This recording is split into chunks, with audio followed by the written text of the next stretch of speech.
From Florida's Space Coast, this is Your Career. Welcome to Your Career. I'm Debbie Featherston, your host, and with me today is Tim and Melany Perkins, here to talk about careers in entertainment. And when I think about both of you, I think entertainment. It's your middle name. It is, yeah. Thank you for coming and being with us today. Thanks for having us. You know, when I think about the field of entertainment and all the careers in it, it's such a broad field because you have, people that are working in film or theater, they're music. There's just so many different aspects and so many different dimensions. People can be in a support role, they could be a crew, they could be in HR, they could be the talent. Oh, yeah. So how does a person, based on your years of experience, how does a person really make a decision to go into entertainment? Well, first off, you got to love what you're doing, but you got to remember that these are products. These are products no different than a tube of toothpaste or a box of cereal, So a lot of people are thinking that, there's this personality thing and this desire thing, and, it helps to not be shy, of course, be able to overcome that. But I think that you have to remember it's an industry. We think entertainment industry, we focus on the word entertainment. Right. And I think it really helps a lot to focus on the word industry. And you start thinking about things as products, as, you got to get this thing, out the door on the conveyor belt or, whatever. When you start thinking about it like that, you start thinking of yourself as a product. Am I marketable? How's my packaging? Do people want to buy this? What's the competition? I think that gives you a good understanding and a good approach to treating things more like a business and not taking it so much as some personal hobby kind of thing. Yeah, yeah. Well, how did you two get started? Melany, what was your story? I know you're both a little different in terms of how you got into the entertainment industry. Tell us a little bit about how you got started. I was a bedroom performer. I did not come out of the bedroom, and I just stayed in there for many years writing songs. But then I ended up, I had kids, and by this time I had... You weren't 12 anymore. Wasn't 12 anymore. No, I was in my 20s. Yeah. And I'm still 29 and holding. But anyway, I decided to go to the library, and I just loved the library feel. And I wanted to volunteer when they had this sign that said, "We're looking for someone who has any talent to help us with our summer reading program." So I thought, okay, I got to give back, even though I'm scared. It's kids, Sure. And so I ended up volunteering for their summer reading program, and I wrote 12 songs that ended up being my first album. And the librarians all got together and, they said, you got to record this stuff, which I did. And they said, well, you got to come to our library. And then they started paying me. And then they took we had a tape at the time, they didn't have CDs. And they took my tape and sent it in to these national reviews, School Library Journal, book lists, which I'd never heard of. Apparently they're international review companies. And all of a sudden it started selling all over the world. Wow. And so that was the beginning for me. And it didn't mean I wasn't scared, but I just developed a love for children, performing for children, creating music for children. And that's the thing. I think having that niche market that's helped me to just take it. And that's how I met my husband, too, because... we hired her to perform for our special needs kids with Very Special Arts, VSA. Okay. That's a national organization, and the local chapter, VSA Brevard, or Space Coast VSA, if you want. They were sending artists into each school, and I was part of that as a creative director type, board of advisory board thing. Sometimes I get to be the artist and I go in, and I was, of course, always saying, well, art's fine, but how are you going to pay your bills? So I would always push the commercial art. That was, for me, as pretty painting, who are you going to sell it to? So we hired her to come in and work with the kids, and just yesterday, Saturday. Saturday she was performing, and this little girl wants to meet her and comes up, and she's just jumping up and down. She looked like some teenager meeting the Beatles or something. It was really neat to see that, and I know she gets pulls energy from that. Yes, definitely. And it echoes around, and everybody gets excited, and everybody feels good. Then you want to do that again. Right. So Tim, how did you actually tell us a little bit more about how you actually got started? I see how you made the connection with Melany, but Tell us Well, a bit from the more. commercial, a lot of folks don't know this, but my original vocation is advertising. Okay. And I worked in radio and television and print media, and I guarantee you've seen my work. It's been all over the world, big companies, you know, the major stuff. I was an art director, and so I knew, you know, basically how to take pictures and sounds and put them into people's heads, you know. It's all about communications, you know. So there was a guy, in college, I had a part-time job working in a museum, and I just love science, and I'm always trying to figure things out scientifically, you know, and I love a good mystery, and, you know, measure until you find the truth. And so that was just sort of who I was, you know, heart and soul. But when I was going to buy a gift for a kid, who had tried to build a barometer to figure out when it was a good time to go surfing or something, and I was showing, you know, he made one out of a Coke bottle according to my instructions, and it was a little leaky. I thought, I'm going to go buy him one, and you know, I was so proud of him, you know, that he did a good job. And I went to a science store where they were trying to set up a television program, and this is before, you know, Bill Nye or anything. It was 20-something years ago, and they convinced me. I mean, they just basically kept saying, okay, well, we're going to give you this much money. No. Okay, more money. Okay, no. Okay, fine, I'll take all the money. And they gave me, and I was getting like bags of money, you know, literally to have, we had 5 school buses a day come through, and the teachers would collect like, you know, $7 per kid. And all that was going into my pocket, you know, so you can imagine a school bus of kids, each of them with $5 in their hand, you know, and we had McDonald's catering the thing, and McDonald's would deliver the burgers and the fries and all this stuff, and I was just managing it all. But if one of our, you know, we'd have the Time Warner would videotape, and we'd have the scientists from NASA or one of these other places come out and do stuff, and we'd have experts on reptiles and, you know, dinosaurs and rocketry and, you know, all this other stuff. And if one of them didn't show up, I'd fill in.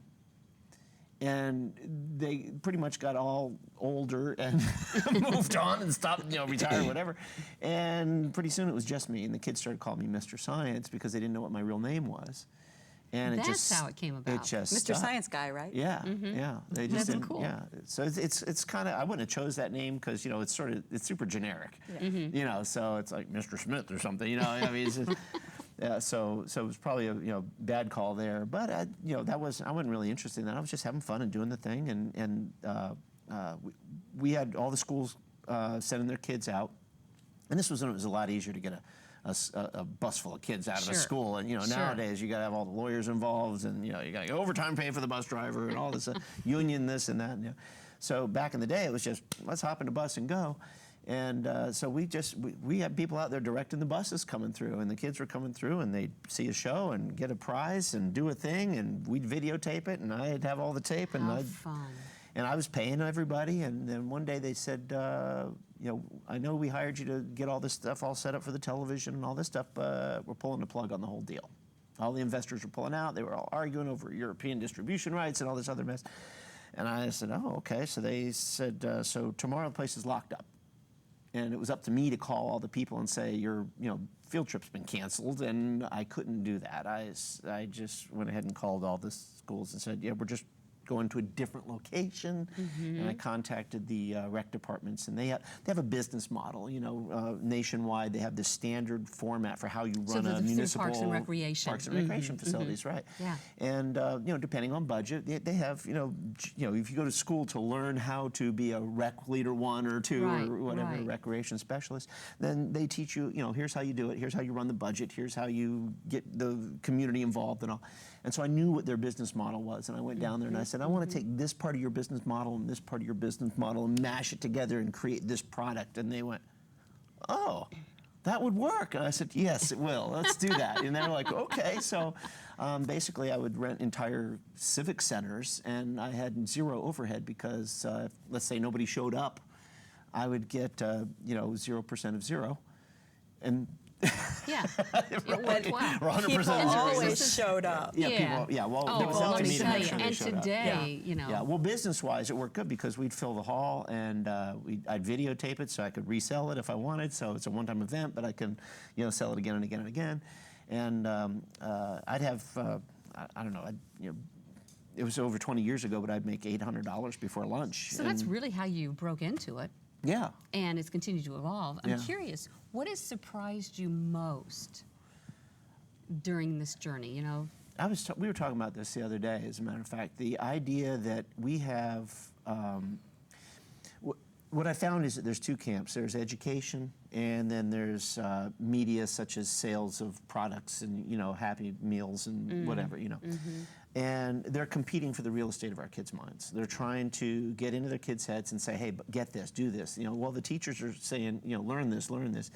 And the techniques for education and that army, that side of the battle line, are different than the techniques used by advertisers, marketers, product development specialists, and, you know, industry in general. So you've got these two competing camps trying to get the kids to participate in whatever they're doing. And what I found is that their entertainment is the most powerful way to communicate with them. You can have these kids, they know all the lyrics to the latest song, but do they know all the, you know, elements in the periodic table? No. You know, do they know their ABCs? Do they know this? So they can remember stuff and they can learn stuff, but their enthusiasm to remember and to recall and to understand and to learn is all off in this, you know, what's the latest song and who's the latest hip hop artist or whatever. So what surprises me most that as a society, as a species globally, we are not taking that super powerful way of communicating with our children and using it for the most possible good, which would be to empower them for their future. You know, we're using it to sell tennis shoes. We're using it to sell sugar water. Interesting. Yeah. Or just make more money. Which is Yeah. just a piece of paper. Interesting. Yeah. Melanie, do you have a perspective on that? What has surprised you most along the way? Well, what surprised me is that I even ended up here because I never planned this. But what surprised me most was how much I enjoy the creative aspect of this, and that people will pay me for it. You know, I'll get these royalty checks in the mail. Well, they're not checks anymore. Now they put it directly into your bank account. But I'll say, wow, this is from work I did several years ago. So the number one, what surprised me is that, you know, I ended up here. Number two, that I really enjoy this, and number three, that they pay me for it. That's cool. That's really great. Curious, Melanie, now you mentor a lot of young people. You've mentored and coached and groomed them, you know, young people that have really wanted to, you know, entertainment to be their industry, right? This is their passion, whether it's a guitarist, vocalist, whatever. What's some advice that you've given them? Get a second job. I'm working on a blog right now called The Starving Artist. It's not romantic anymore. First of all, you have to make sure that you have a product, because it is, as Tim was saying, it is a product. Whether you're going to be in front of the camera, behind the camera, whether you're going to be an attorney or any aspect of this, you have to pay your dues to sing the blues. You know, people are not going to pay you if you don't have a product. Right. But right. So you have to get a real outside, objective perspective of whether you have a product. Yeah.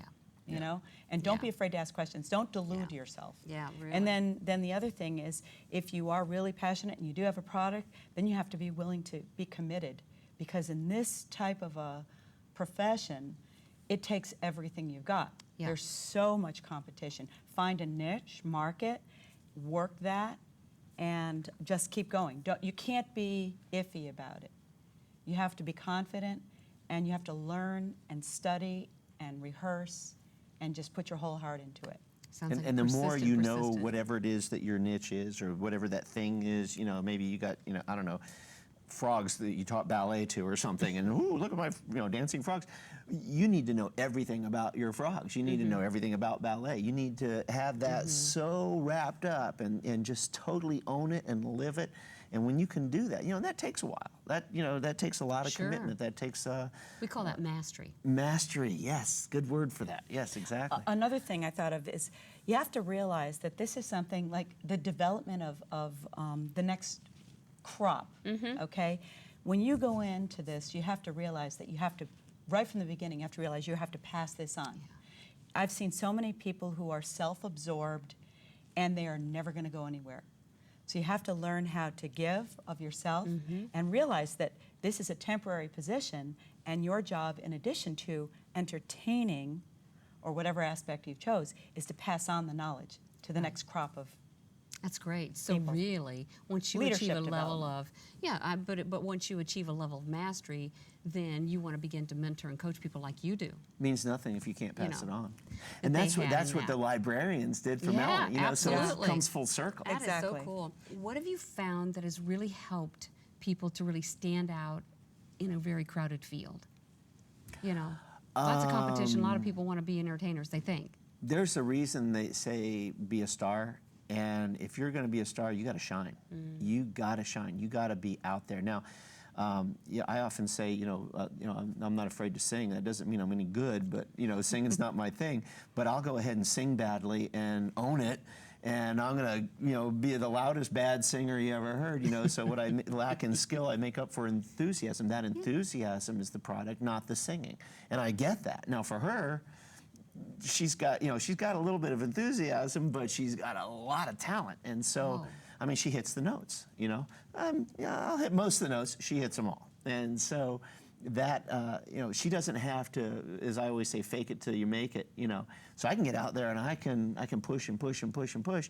It doesn't mean I'm good at it, but man, can I push? He's good at it. Yeah. That's He knows what how to Yeah. get knowledge into kids' brains. Well, Well, I'm kind of curious. What have you actually done? What has actually contributed most to your success? Because you have an interesting package of skill sets. sure. Right. It's going to be other people. It's other people. For her, the librarian said, "Hey, we're going to take you to this next level." She hadn't even imagined, And so, when I'm talking to my kids and I'm saying, the young man I just helped with the aerospace, I said, "Okay, you got your first engineering degree. Why aren't you getting your second one now?" Right. Because he was actually capable of doing that. He had it in months, and he was probably going to coast and be fine with that. I said, "No, dude, you're great. This is where you shine," and so he does. So I think that when we can find someone, not necessarily a mentor that we're seeking to find, to tell me what to do kind of thing, but the idea that we can go in there and just sneak the wind into someone's pocket and send them forward with it. That's I think really important for us to be able to share and perpetuate. Is giving other folks the win. What planning is really required for a person to be financially successful in this? Math. What just math. Ka-ching! And not just the math, the money, but the math, the time, the Yeah. math, everything. If you think, for example, Melanie and I was just saying, other people make a difference, right? Well, Melanie fills in the gaps where I'm weak or distracted or whatever, and I'm going to fill in those gaps for her. So we're complementing each other. Yeah, and let's get specific and let me tell you what I observe, knowing you both well, right? What I have seen over the years is that you both are very creative, you both have a lot of talent, right? But what I see is the business planner, I see the creative person who can do the advertising, the promotion, what a wonderful package. We're really blessed there. Really she a can good do team. both, and I can do both. Yeah, But it's, what happens is when I let her do that end of it, which is basically, trust fall kind of thing. I'm just going to let, they say a good manager surrounds himself with talented people and stays out of their way, right? So I got to stay out of her way on a lot of stuff. And if she says, "Hey, here's how that's got to be," it might not be necessarily what I think, but I can't go in there and micromanage it and ruin Right. it, because she's in charge of that one. And the same goes back the other way. And what'll happen is, you think about, well, here's a person and here's a person, and then as a team we form this third entity, and that third entity has to be healthy.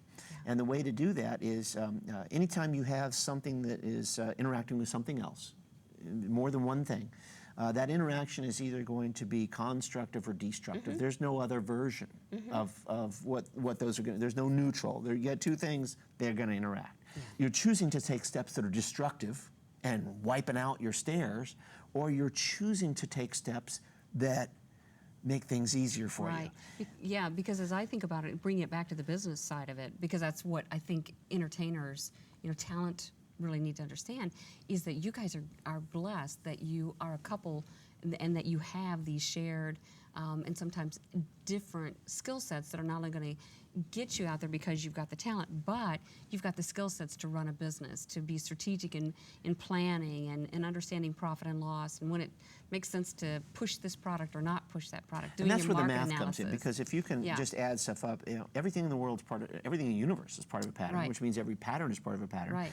And so all you have to do is look for what the patterns are. If you know what the patterns are, you can make predictions. Exactly. And so, you look at, I was reading, I think about 20 years ago about the Matsushita Corporation. They had a 200-year business plan.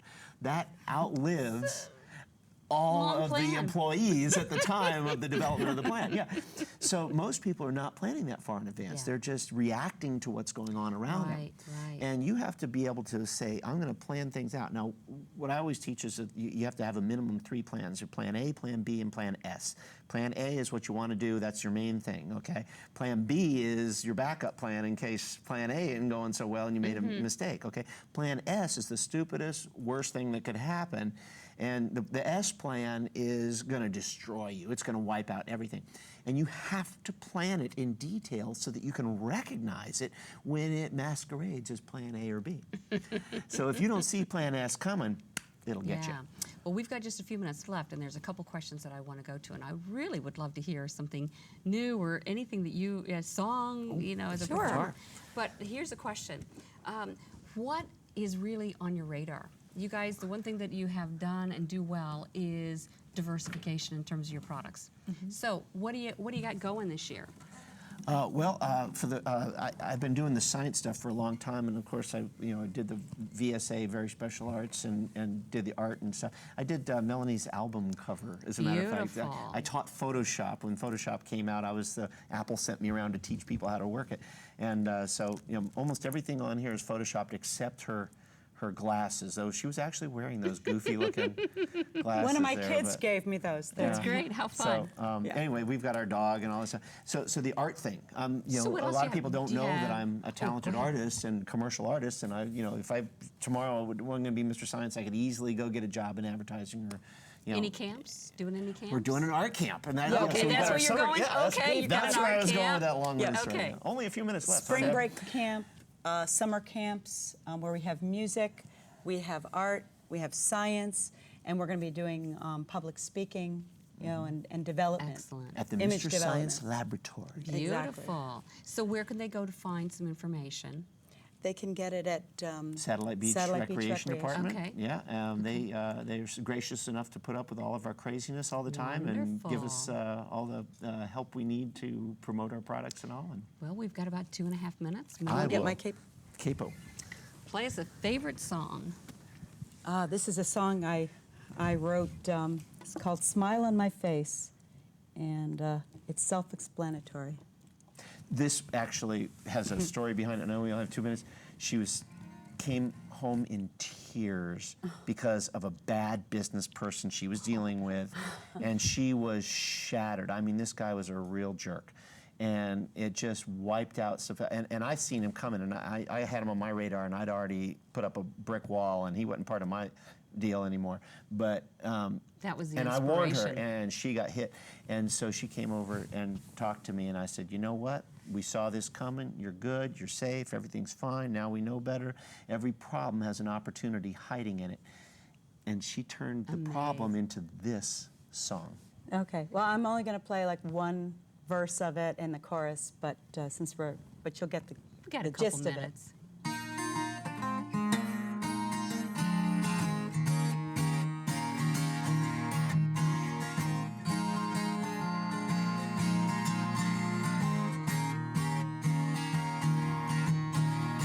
When I went on to work today, just to sing my song, a big bad wolf tried to blow me away. He was downright wrong.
That's great. Well, Tim and Melany Perkins, thank you for being with me and giving our viewers a lot of great information about the entertainment industry. Wish you great luck and much success this coming year. Thanks. Thanks for having us. Well, on behalf of my guest and everyone here on the set, you've been watching Your Career. I'm Debbie Featherston, your host, and remember, be career happy. More information about this program is available online at millermediagroup.org.